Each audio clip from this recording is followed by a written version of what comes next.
Bom dia, com a paz do Senhor Jesus. Livro do profeta Ezequiel, o capítulo 14 e o verso de número 14 declara-se assim: Ainda que estivessem no meio dela esses três homens, Noé, Daniel e Jó, eles, pela sua justiça, livrariam apenas a sua alma, diz o Senhor Jeová.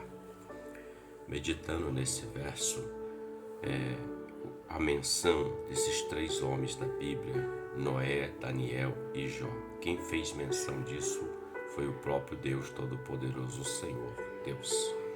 Ele está dizendo que no meio de um povo pecador, de uma cidade impenitente, onde não obedece ao Senhor, onde é contra o Senhor, ele está dizendo que ele livraria esses três homens. Ele faz menção do nome desses três. Ele fala de Noé, Daniel e Jó. E ele está dizendo que eles, pela sua justiça, livraria apenas a sua alma. Ou seja, o castigo viria, mas eles seriam livres desse castigo, estariam salvos.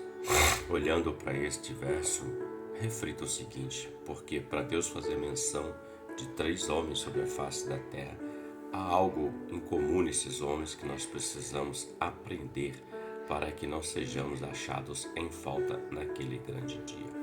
Ele fala de Noé. Noé foi um homem que o Senhor, quando olhou para a terra, em Gênesis capítulo 6, e viu que a terra estava uma iniquidade se multiplicada. Deus até tentou ou intentou no seu coração destruir tudo, mas Noé achou graça diante do Senhor. E o Senhor disse para Noé: constrói uma arca, porque eu vou trazer juízo, vou trazer uma sentença sobre a terra, dilúvio, águas. Constrói essa arca, e nessa arca entra você, a sua esposa, os seus filhos, as mulheres dos seus filhos, toda a sua família, a saber, 8 pessoas. E Noé, ele ouviu o Senhor, ele obedeceu, ele construiu aquela arca conforme tudo quanto Deus determinou: a dimensão, a largura, a altura, a profundidade, o tipo de madeira, o tipo de material que ia ser usado. E Noé foi construindo até que Deus trouxe o dilúvio. Eu aprendo que com Noé, um exemplo, Noé ouviu e obedeceu. Isso é uma característica forte de Noé. Para nós também deve ser assim, pois seremos lembrados pelo Senhor. O outro que ele faz menção, ele fala de Daniel. Daniel foi um jovem hebreu e foi levado cativo para a Babilônia.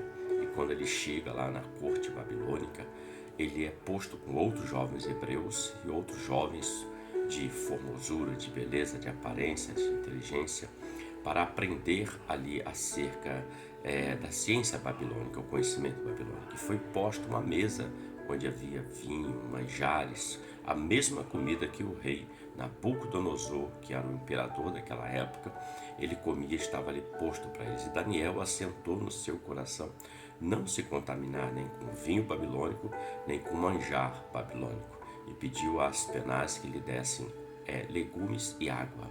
E Aspenaz aceitou aquele convite. Deus deu graça a Daniel. E Daniel, com aquilo, ele se tornou um dos maiores profetas do Antigo Testamento. Estou olhando para a postura de Daniel.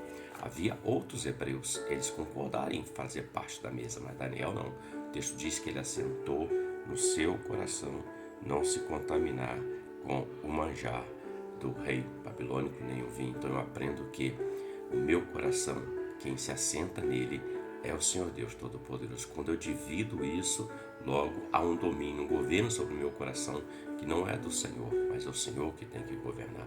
E o terceiro que ele faz menção é Jó. O mundo inteiro, nós e muitas pessoas já ouviram falar de Jó, acerca da dificuldade que Jó viveu, a adversidade, onde Jó teve perdas materiais, financeiras, familiares, e teve até enfermidade sobre a sua vida, com permissão do Senhor. Mas Deus estava no controle da vida de Jó, tanto que lá na frente o Senhor vira o cativeiro de Jó. O que eu aprendo olhando é que Jó, mesmo em meio àquela situação difícil de adversidade, ele era um servo de Deus. Ele não negou o Senhor, antes ele continuou adorando o Senhor, independente das suas perdas. Jó não servia o Senhor por aquilo que Deus lhe dava e fazia na sua vida, mas ele servia o Senhor por aquilo que ele é. Então fica essa reflexão para nós. O Senhor faz menção de Noé, Daniel e Jó. Noé, ele ouviu e obedeceu. Daniel assentou no seu coração não se contaminar. Deus olha o coração. E Jó, ele adorou e não negou o Senhor. Façamos a mesma coisa e naquele grande dia o Senhor nos chamará para o nome, dizendo: vinde benditos de meu Pai, possuí por herança tudo aquilo que está reservado desde a fundação dos tempos. Que Deus te abençoe. Você tenha um ótimo dia com a paz do Senhor Jesus. Amém?